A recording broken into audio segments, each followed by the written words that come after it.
बिजली निगम से एसडीओ साहब आए हैं सर। सर हाथ जोड़ा, माफ कर दो। हमने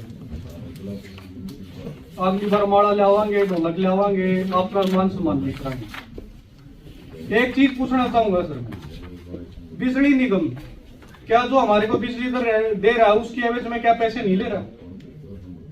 जब वो हमारे को बिजली दे रहा है उसकी एवज में पैसे ले रहा है, तो जो इनका माध्यम है पैसे कमाने का, खंबे, तार, ट्रांसफार्मर, क्या उनकी हटाने की जिम्मेदारी अगर वो किसी के रास्ते को नुकसान पहुंचा रही है या किसी के मकान में नुकसान कर रही है या किसी आपकी कहीं पब्लिक पैलेस के ऊपर वो लगी हुई है जहाँ पे आमजन को नुकसान हो सकता है, किसी पशु को या बच्चे को नुकसान हो सकता है, तो क्या उसकी जिम्मेदारी बिजली निगम की नहीं है?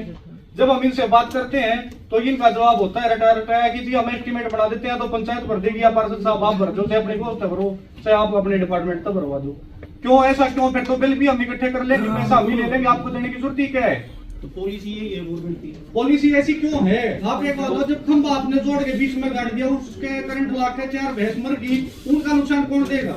जोड़ बाद में बना होगा ना, जोड़ बाद में नहीं बना। जोड़ के बीच में कभी खड़ा ही नहीं हो सकता। बाड़ंद के बात कर रहा हूँ मैं, मैणा माई मंदिर है जी, मंदिर की जमीन के अंदर आपने ट्रांसफार्मर लगा रखा है जी, ट्रांसफार्मर की ऊंचाई इतनी है। अब वहाँ भंडारा था जी, पिछली बार भी ये समस्या उठी, ट्रांसफार्मर की ऊंचाई माड़ोसी के अंदर जी धान की फसल चढ़ गई, ट्रांसफार्मर के अंदर उसके खेत के बीच में गाड़ रखा है। क्या किसी का खेत है आप उसके कोने को यूज कर सकते हो? क्या उसका खेत के बीच में आपको जगह मिली?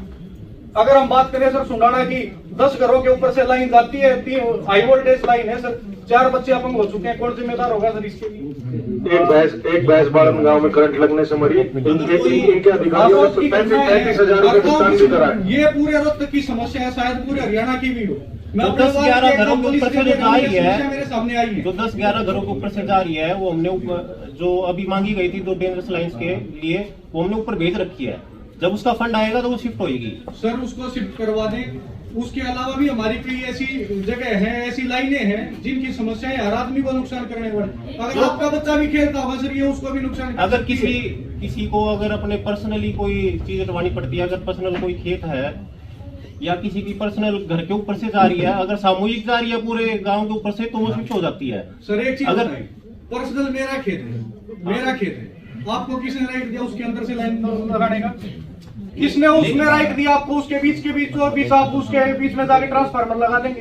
किसने अधिकार दिया आप वहां से लाइन ले जाएंगे? अगर वहां पे आप नुकसान करें तो आप अपनी लाइन को वहां से रिप्लेस करें, और उसको ऐसी जगह रास्ते के सामने लगाए, आप खेत के डोले के साथ लगाओ, खेत के बीच में लगाने का क्या तो कैसे? किसी का कनेक्शन होगा ना वहाँ, कनेक्शन है, कनेक्शन होगा, कनेक्शन नहीं है सर। लाइन जा रही है, उसकी चिंगारियों से कई बार वहाँ फसल में आग लग चुकी है। मड़ोदी गांव की मैं बात कर रहा हूँ, आप मौका निरीक्षण में आप क्या करवा देता हूँ, फोन में मेरे में वीडियो है। पहले गेहूं की फसल में आग लगा करके अब की बार धानों में भी आग लग रही थी।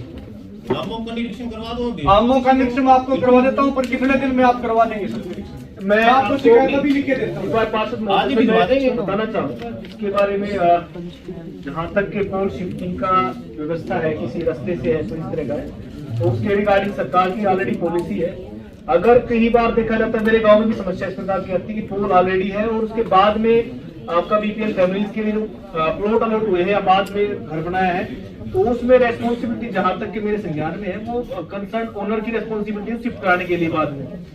जहां तक के आपका जो मंदिर में आपने जो मुद्दा उठाया था, काफी नीचे आपने ट्रांसफॉर्म बताया, तो लास्ट टाइम भी हमारा डिस्कशन हुआ था बैठक में, तो उसमें आपका हाई ट्रेजिंग हो सकती है पर शिफ्टिंग नहीं हो सकती। यार उसका हाई ट्रेजिंग करा दो ना कम से कम, या फिर आपका चलो कुछ कवर करा दो ताकि बच्चा कवर करवा दें सर, समस्या हाई आ रही ट्रेजिंग हो सकती है, तो उसका 7 दिन के अंदर जो मंदिर में जो बताया है ट्रांसफॉर्मर, उसके आप हाइट रेज करा के और उसको कवर भी कराए आप स्ट्रक्चर से, ताकि ये बच्चा को उसके नीचे ना जाए और कोई एक्सीडेंट ना हो। सर उसको सेफ्टी पॉइंट ऑफ व्यू से उसको ठीक कर दिया जाएगा, प्रायोरिटी बेस पे आप करें, 7 दिन में एक्शन टेकन रिपोर्ट प्रस्तुत करें। जहां तक कि इसके अलावा जो बताया गया है किसी जोहड़ में है इस तरह का है, तो अपने नियम अनुसार जो आपको पॉलिसी है उसको उसमें पैसे डिपॉजिट होंगे, एक बार चेक करें, दोबारा से डिस्कस करके बता भी दें और पॉलिसी की कॉपी भी प्रोवाइड करें ताकि किसी प्रकार का कोई संशय ना रहे।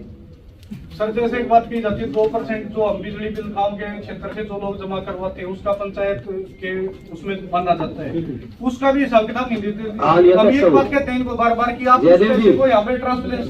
जयदेव जी, वो पैसा जो रिसीव हुआ हमें, जो हमारे पास आया था ना, हमने सब भेज दिया 100%। एक बात कह रहे हैं, जो वो पैसा है उसमें जो भी गांव की ऐसी गलतियां हैं या जो इनको रिप्लेस करना है या जो भी है, आप एस्टिमेट बना के उस पैसे से उसको नहीं, वो तो देखो पॉलिसी डिसीजन होगा। जो एक एक्स पंचायत से जो रिकवरी हो रही है उसका 2% ना एज सेस के रूप में टैक्स, अब वो डायरेक्टली खाते अपडेट हो रहे हैं, वो डायरेक्टली वहां से चंडीगढ़ से सीधा पंचायत के खातों में आ जाएगा। और अभी डीडीपी हमारे पास आया था, वो मैंने सारा पैसा 100% बांट दिया पंचायतों की, जो पंचायतों ने अकाउंट दिए थे। सर पिछली मीटिंग में एक बात उठी थी सर की रिटोली गांव में 100% बिजली के मीटर बाहर है। जगमग योजना का जो नियम है सर उसमें ये कहा है कि जिस गांव में 100% मीटर बाहर है उस गांव में 24 घंटे बिजली दी जाएगी। सर रिटोली गांव में 16 घंटे से भी कम बिजली आती है। फिर 4 महीने की बात होली सर, अब तक इसके ऊपर कार्रवाई क्या अमल में लाई गई? संबंधित विभाग के अधिकारी इस बात का जवाब तलब करें। डीडी साहब बताएं।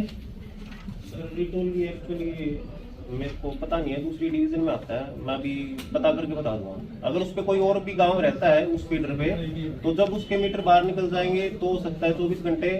अगर लाइन लॉसेज अगर कम नहीं आए इनके 25% से नीचे तो 24 आवर्स नहीं हुई होगी। मैं पता करके बता देता हूँ। बात करिए, बताएं। एक सर बाड़ंद गांव में सर एक खेत है जो 400-500 एकड़ में सर आज के दिन भी जहाँ पानी खड़ा है, वहां से एक ड्रेन बना रखी है जो जिसका पानी हम उठा के आगे जो हमारी जो जेएलएन है और इसके पास में जो नाला उसमें डाल देते हैं। तो उस ड्रेन में सर हमने एक मोटर लगवा रखी है पहले से ही, वहाँ बिजली का कनेक्शन भी है।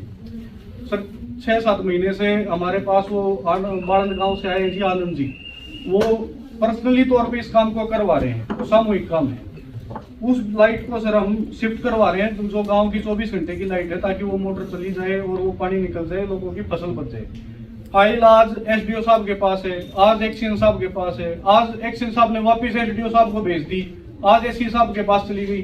6 महीने हो गए जी, वहाँ एक दाना दिना हो गया, गेहूं कोई चढ़ गए लोग आगे, ये वो पानी खड़ा उसको गोटा पानी हो रहा है। कहते हो मैं वीडियो दिखाऊंगा जी। मीटिंग के बाद एक बार मुझे बता दें, मैं एससी साहब से पर्सनली बात करता हूँ। ठीक है, राइट पे नहीं। एक सर स्वास्थ्य विभाग वालों की सर जो